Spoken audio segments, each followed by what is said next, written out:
Maximilien Robespierre. You hear that name, and what comes to mind? For a lot of us, it's the French Revolution, soaring ideals, radical change, and, of course, the chilling sound of the guillotine. He is one of the most polarizing figures in all of history. I mean, how does a man go from being a champion of the people to a symbol of pure bloodshed?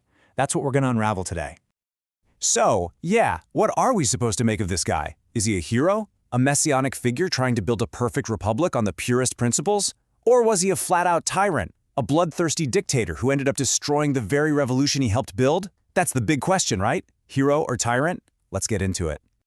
And wow, these two images side by side, they just say it all, don't they? I mean, look, on the left you've got the young, idealistic lawyer. This is around 1790, and his face is just full of hope for the revolution. Then you look to the right.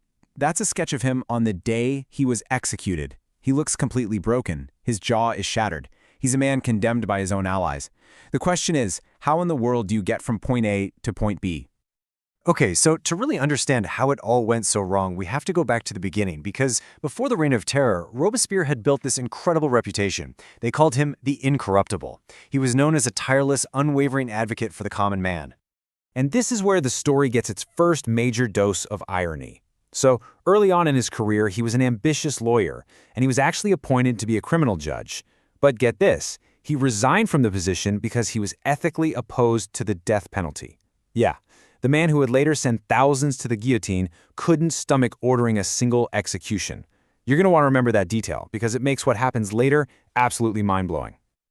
You know, in the early days of the revolution, this guy was a genuine radical. I mean, he was so far ahead of his time. Look at the ideas he was fighting for. Universal male suffrage, voting rights for all men, not just the rich landowners. He wanted to abolish the Atlantic slave trade. He fought for rights for Protestants, for Jewish people, even for actors, who were basically treated like outcasts back then. He was a champion for freedom of the press. He was truly a voice for the voiceless. And right here, this is him in his own words. This really gets to the heart of what he believed. He was hugely influenced by the philosopher Rousseau, and his whole thing was that power, sovereignty, doesn't belong to a king or some tiny elite group. No, it belongs to the people, to all the people.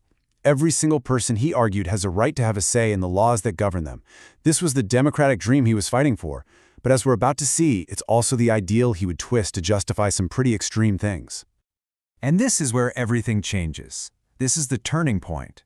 The revolution is under threat. Enemies are on all sides, both inside and outside of France. And suddenly, those beautiful, lofty ideals about virtue, well, they start being used to justify something incredibly dark. We're talking about the Reign of Terror. So what exactly was the Reign of Terror? Well, basically, it was a period where the government, run by this super powerful group called the Committee of Public Safety, pretty much decided that the only way to save the revolution was to, well, kill all its enemies. It was a state-sanctioned purge, a massive campaign of arrests and executions, all designed to make people fall in line through pure fear. The numbers here are just staggering. During the final phase, which they called the Great Terror, this was the death toll in Paris alone. In just over 6 weeks, 1,366 people. Let that sink in for a second. That's an average of more than 30 people getting their heads chopped off every single day. So how on earth could Robespierre, the guy who hated the death penalty, justify this? Well, listen to this quote. In his view, terror wasn't the opposite of virtue. It was virtue's tool in a time of crisis. He literally says terror is justice, prompt, severe, and inflexible. For him, being nice to the enemies of the revolution wasn't just weak, it was a crime against the people. It is a truly chilling and twisted piece of logic, isn't it? But, you know, a system built on that kind of logic? It was never going to last. The paranoia was off the charts. The constant purges started to make everyone nervous, even Robespierre's closest allies. It's like that famous saying, the revolution started to devour its own children.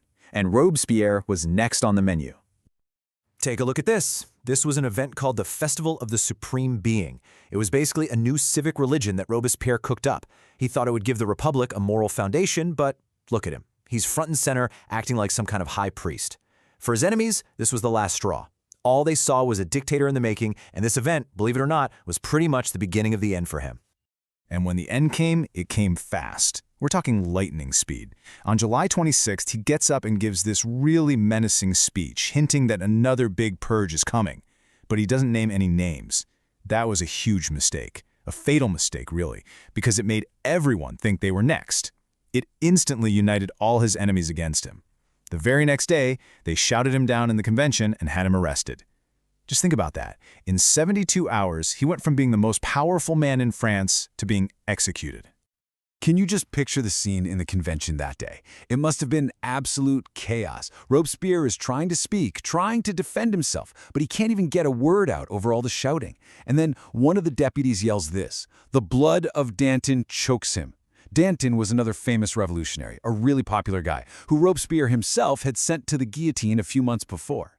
At this point, it wasn't just politics. Oh no, this was personal. It was like Danton's ghost had come back for revenge. And that brings us right back to this incredibly haunting final image. Sometime after his arrest, in all the chaos, his jaw was shattered by a gunshot. Most people think it was a failed suicide attempt. The next day, they took him to the guillotine. He couldn't even speak, just had this bloody bandage wrapped around his head. For a man whose entire career was built on powerful words, it was a brutal and totally silent end. So, after all of that, what are we supposed to think about Maximilien Robespierre? His legacy is still a total battleground. He's like a ghost that still hangs over France and over our whole understanding of what a revolution is. Seriously, even today, people are completely divided. You couldn't get more polarized views. On one hand, you've got people who see him as a moral prophet, right? A kind of messianic figure who gave everything for his dream of a virtuous republic. And then on the other hand, people see a monster, a mystic assassin, a bigot monomaniac, the guy who is single-handedly to blame for all the bloodshed of the terror. But really, when you get down to it, his story isn't just about him. It's way bigger than that. It's a timeless case study that makes us look at some really uncomfortable truths about revolutions, about power, about ideology, and about how the road to a perfect society can sometimes lead straight to a reign of terror. And so, Robespierre's life leaves us with this one huge, timeless question. And it's just as relevant now as it was then. When does the defense of liberty become tyranny? At what point does fighting for your ideals cross a line and turn you into the very monster you were trying to destroy? That's the question Robespierre forces us to ask.